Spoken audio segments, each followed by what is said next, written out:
আসসালামু আলাইকুম। দেশ ও প্রবাস থেকে যে যেখান থেকে আমার এই ভিডিওটা দেখতেছেন সবাই ভালো থাকবেন, সুস্থ থাকবেন।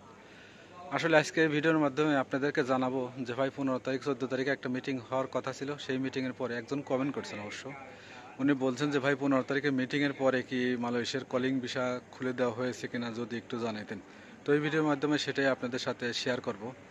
আর মেন কথা হচ্ছে অনেক দিন ধরে ভিডিও ছাড়ি না, সেটার কারণ হচ্ছে ভাই কাজের প্রচুর চাপ।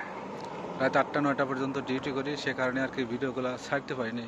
তো অনেক ভাই কমেন্ট করেন, কিন্তু আসলে কমেন্টের উত্তরগুলো ঠিকঠাক মতো দিতে পারি না। তো যাই হোক, মেন কথা হচ্ছে যে আসলে 15 তারিখের পরে কলিং ভিসা খুলে দেওয়া হয়েছে কিনা। এটার কারণ হলো দেখেন, এটা প্রবাসী কল্যাণ উপদেষ্টা যে আছে সে তার আসিফ নজরুল স্যার, উনি আসার কথা ছিল। উনি কিন্তু আসলে মালয়েশিয়াতে আসেনি, 14 তারিখে আসার কথা ছিল, ঠিক আছে। তো আসলে আসার পরে একটা মিটিং হওয়ার কথা, সেটা মিটিংটা হলো কলিং ভিসা বা অবৈধদের বৈধতা এগুলো নিয়ে, ঠিক আছে। তো আসে নাই যেহেতু, সে কারণে মিটিংটাও কিন্তু হয় নাই।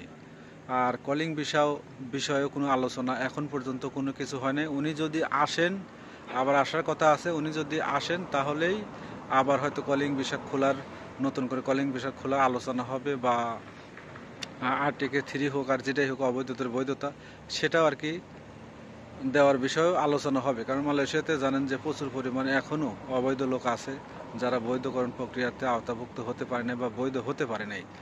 আর নতুন করে কলিং ভিসা খুললে হয়তো বা অনেকেই আসতে পারবে, সেটা হোক।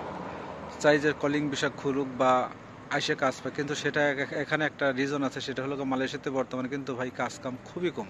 হয়তো কলিং ভিসা খুললেও যে সবাই এসে লাভবান হবে আমার মনে হয় না, ঠিক আছে।